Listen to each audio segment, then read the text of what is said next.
A 16-year-old kid in small-town Pennsylvania drops out of high school overnight.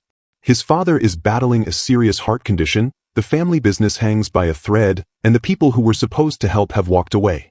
Most would have walked away too. Not this one.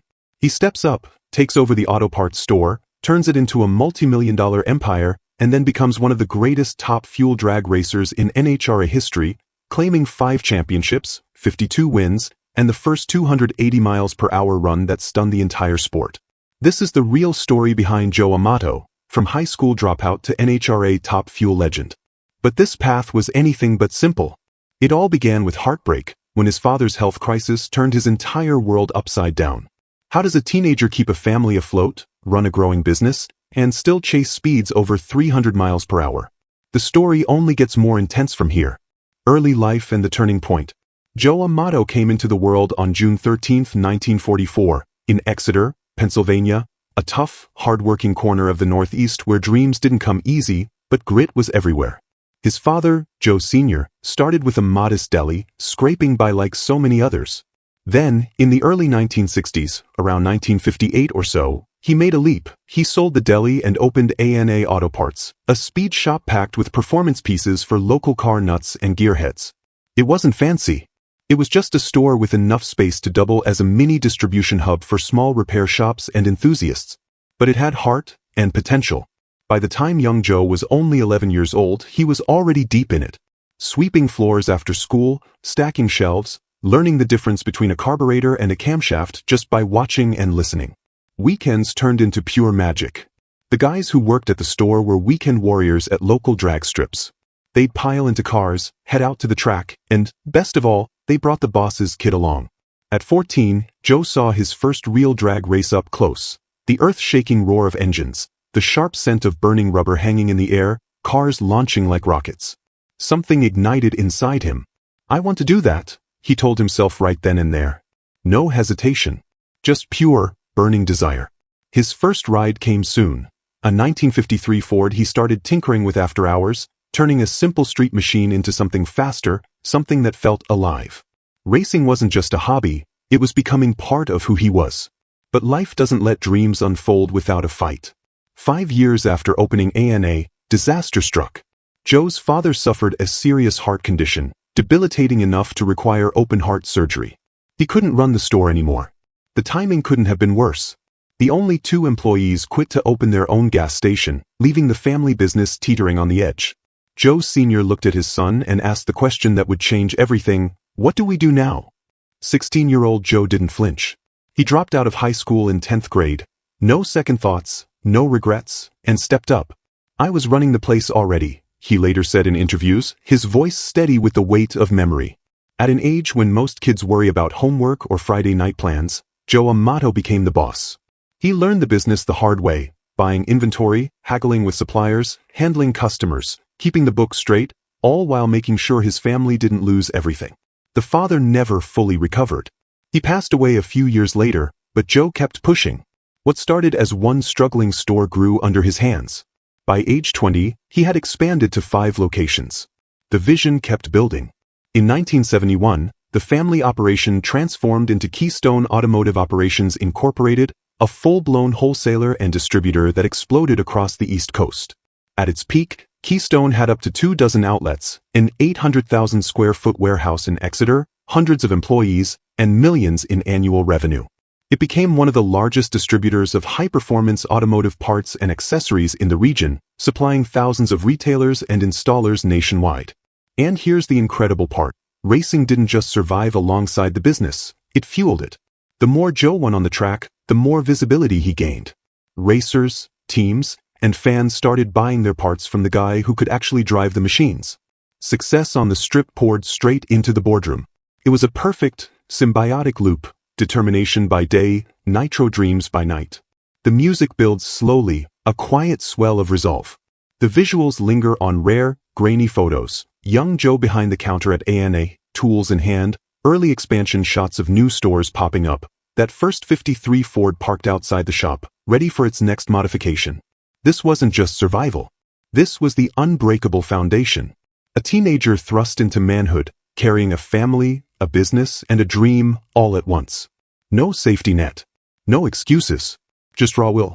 But how does someone juggle all that pressure and still step into the most dangerous, fastest sport on four wheels?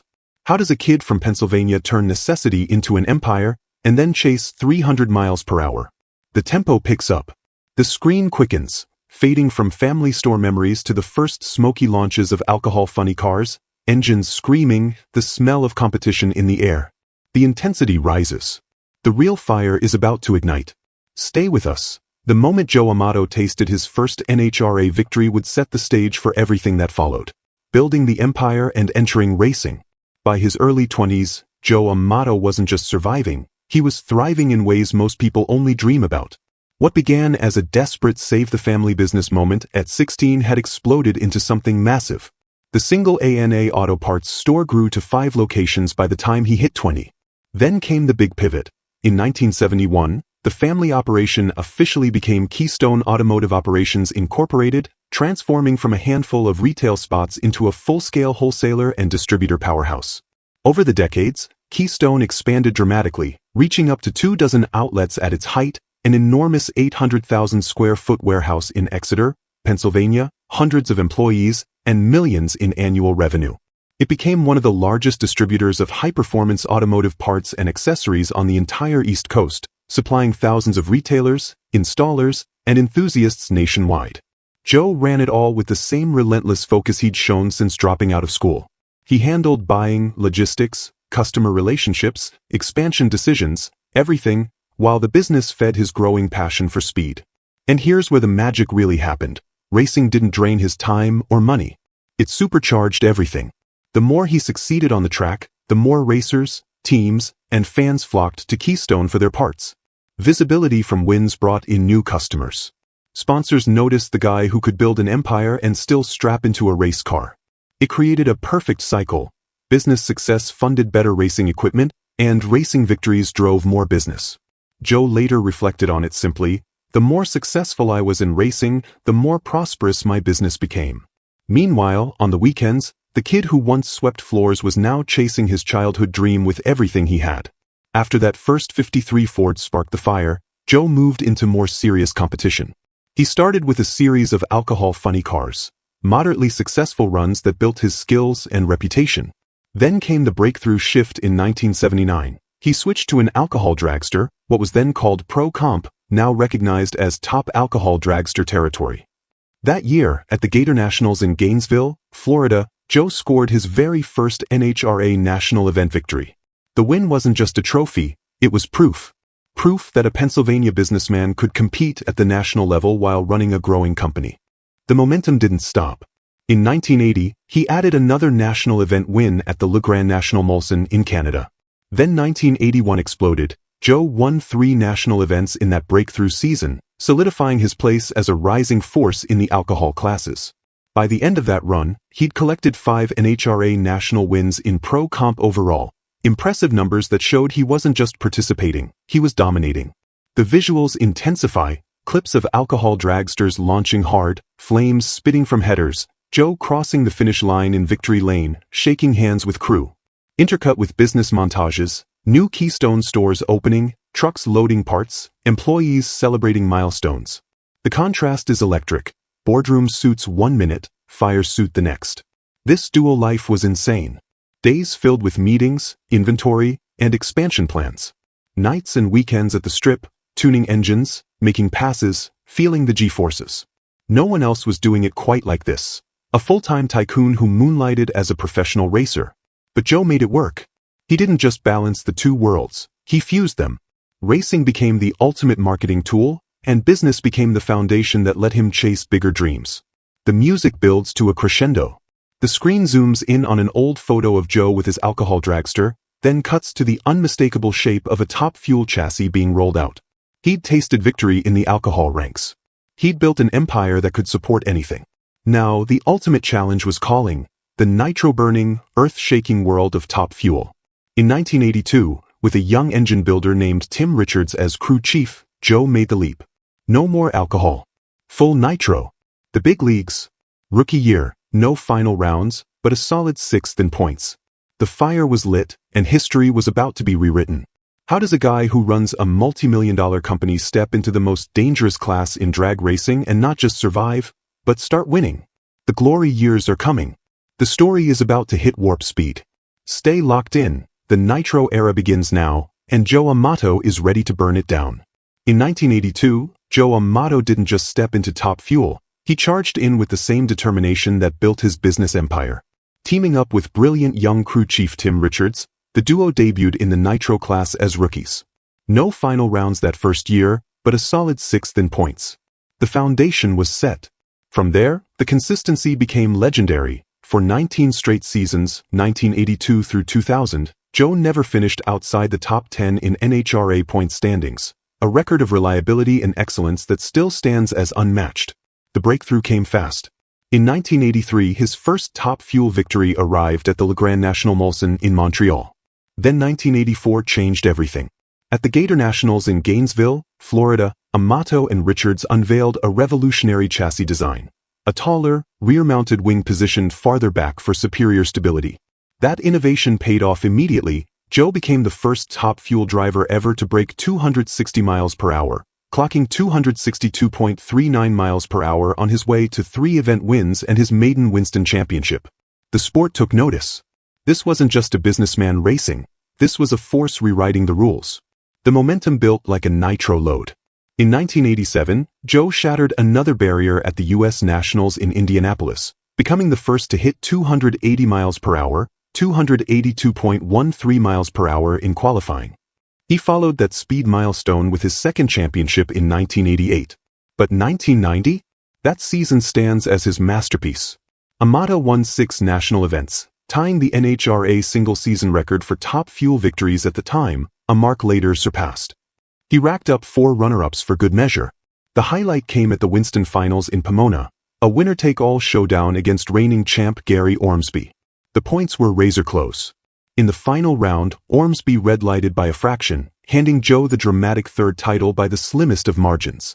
Fans still call it one of the most intense championship climaxes in NHRA history. The dominance rolled on. Joe captured back-to-back championships in 1991 and 1992, 3 straight titles, a record in the category at the time. Over those peak years, the team compiled 8 more wins, consistent semifinal runs, and relentless pressure on the field. Tim Richards' tuning wizardry paired perfectly with Joe's calm, precise driving style. He wasn't flashy or loud, he was effective. Easygoing in interviews, always approachable to fans, earning him Joe's army of supporters, but deadly serious when the Christmas tree lit up. A personal favorite moment? Finally winning the Keystone Nationals at Maple Grove Raceway, his home track near Reading, Pennsylvania. After 15 years of trying, he broke through in 1999, calling it as big as any championship because it was in front of family, friends, and the people who'd watched him grow from that 16-year-old dropout to a legend. The visuals hit hard, explosive burnout sequences, Joe crossing the stripe first, crew rushing to congratulate him, trophies piling up. Text overlays flash key stats. 5 championships, 1984, 1988, 1990, 1991, 1992, 52 Top Fuel wins, record at retirement, 19 straight top 10 finishes, first 260 miles per hour, 1984, and 280 miles per hour, 1987. The pace never lets up, each win feels like a punch, building the legend higher. Joe competed in 99 final rounds, won the Budweiser Shootout a record 6 times, and earned 56 number 1 qualifiers, numbers that scream consistency and dominance. He didn't just race, he elevated the class with innovations like that game-changing wing, pushing speeds and performance to new heights while running a massive business on the side. But even legends face turning points. The Nitro era was peaking, the wins kept coming, everything seemed unstoppable. Then came 2000. The final season brought one last emotional victory at his beloved Keystone Nationals, home track glory in front of the Pennsylvania crowd that started it all. But behind the scenes, something was changing. Eye issues were building, forcing tough conversations with doctors. The music slows slightly, tension rising. The screen lingers on a powerful shot of Joe in the winner's circle at Maple Grove, smiling but reflective. How does a driver at the absolute top of his game, with everything to lose, decide when it's time to walk away? The heartbreaking end is next, and the legacy only grows from here. Hang on tight. the story reaches its emotional peak. By 2000, Joe Amato had reached the absolute pinnacle. At 56 years old, he was still winning at the highest level. His 52nd and final NHRA national event victory came at the Keystone Nationals in Reading, Pennsylvania, his home track. It was poetic, the same Maple Grove Raceway where he'd grown up watching races as a kid, where the local fans had followed every step of his journey from that 16-year-old dropout to the winningest top fuel driver in history. Crossing the finish line first in front of family, lifelong friends, and the Pennsylvania crowd that had cheered him since the beginning felt like full-circle closure. Joe called it one of the most meaningful wins of his career, bigger than some championships because it was home. But behind the scenes, the physical toll of 2 decades in the cockpit had become impossible to ignore. Thousands of brutal, high G-force launches had left him with chronic back pain that worsened over the years. More critically, his eyes began betraying him. In the summer of 2000, Joe suffered multiple torn retinas, 4 tears in his right eye alone, requiring urgent laser surgery in June. He missed one race, but true to form, he returned quickly. Just 2 weeks after the procedure, he was back in the seat and winning again at Bandimere Speedway in Denver. Soon after, a tear appeared in his left eye, demanding another laser repair. The doctors were clear, the risk of permanent detachment and vision loss was real, and every additional run could push it further. Joe had pushed his body to the limit, but safety, family, and future quality of life had to come first. The announcement came suddenly and shockingly. On November 12, 2000, just 1 hour before the semi-finals of the season finale at Pomona's Auto Club Raceway, Joe Amato stepped away from the driver's seat forever. No farewell tour, no drawn-out goodbye, just a quiet, resolute decision made after sleepless nights of weighing the risks. I was getting nervous because the doctors were telling me I could go blind in that eye if they can't reattach the retina, he later explained. You have to do what's right. He had contemplated retiring for a couple of years, but the eye issues forced his hand. The sport lost its most consistent champion, but Joe gained peace of mind. The transition was immediate. Instead of walking away completely, Joe shifted to team owner. He hired rising star Darrell Russell, a talented driver from the top alcohol ranks, as his new pilot. The partnership started strong. Russell won the 2001 season opening Winter Nationals in Pomona, giving Joe his first taste of victory from the pit box. For 4 seasons, Russell drove the Amato-owned car with skill and heart, compiling solid stats and earning Rookie of the Year honors. Joe spoke of Russell with genuine affection. He saw potential for greatness in the young driver. Then came the unimaginable tragedy. On June 27, 2004, at the Sears Craftsman Nationals at Gateway International Raceway in Madison, Illinois, Darrell Russell's dragster suffered a catastrophic tire failure in the second round. The car veered out of control, broke apart, and slammed into the wall. Shrapnel entered the cockpit, inflicting fatal head injuries despite Russell wearing a full helmet. He was pronounced dead at St. Louis University Hospital. Joe was devastated. The only sad part of everything is the Darrell Russell incident, he said years later. If I never became a team owner, I never would have gotten myself into that situation. That's a tragedy and you'll always second-guess yourself. The loss hit hard. Russell wasn't just a driver, he was someone Joe had believed in, mentored, and cared about like family. Morgan Lucas stepped in to finish the 2004 and 2005 seasons, but the heart had gone out of it. Joe sold the operation and retired permanently from the sport in 2005. Today, as of late 2025, Joe Amato lives life to the fullest. At 81, he's healthy, active, and blessed. He travels extensively with his wife Andrea Daunton, whom he married after years together, checking off continents and adventures. He gardens tomatoes and zucchini at home, plays with his powerful late-model muscle cars, golfs, boats on the lake, and watches NHRA races from afar, paying close attention to reaction times and the points battle.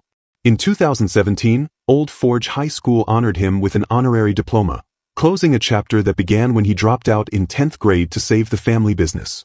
The ceremony was emotional. The principal had once been Joe's newspaper delivery boy. Joe reflected simply, "It's one of those things you always think is on your list but you never think it will happen." His legacy endures. Ranked number 9 on NHRA's top 50 drivers of 1951 to 2000, inducted into multiple Halls of Fame, including International Motorsports Hall of Fame in 2005 and SEMA Hall of Fame, Joe remains a pioneer, the first to 260 and 280 miles per hour, innovator of chassis designs like that revolutionary rear wing, and the only 5-time top fuel champ until Tony Schumacher surpassed him years later. But beyond stats, he's remembered for his easygoing personality, fan accessibility, Joe's Army, still echoes, and proving that a determined kid from Pennsylvania could build an empire, dominate the fastest sport on earth, and walk away with no regrets. Joe Amato's journey is one of those rare stories that actually lives up to the word legend. A 16-year-old kid forced to drop out of high school to save his family's business. A man who turned a single auto parts store into a multi-million-dollar East Coast empire while simultaneously climbing into the cockpit of the fastest accelerating machines on the planet. 5 NHRA Top Fuel Championships. 52 national event wins. The first 260 miles per hour and 280 miles per hour runs in the class. 19 straight seasons in the top 10. And through it all, he stayed grounded, easy to talk to, quick with a laugh, always grateful to the fans who became Joe's Army. He proved something powerful. You don't need an easy start to have an extraordinary finish. You don't need to choose between responsibility and passion. You can carry both, even when the weight feels crushing. You can build something lasting, chase something dangerous, and still walk away with your health, your family, and your integrity intact. Joe didn't just win races. He showed what persistence, smart decisions, and sheer will can do when they're pointed in the same direction. From sweeping floors at 11 to standing on top of the drag racing world, he turned necessity into opportunity and dreams into history. The screen fades to a clean black background. Bold white text appears one line at a time, synced with the narration. This was the real story behind Joe Amato. From high school dropout to NHRA top fuel legend. If this story fired you up, hit that like button and subscribe for more deep dives into the legends of drag racing. Next up, another name you need to know. Who should we cover next? Don Garlitz? John Force? Kenny Bernstein? Or someone else entirely? Drop your pick in the comments below. We read everyone.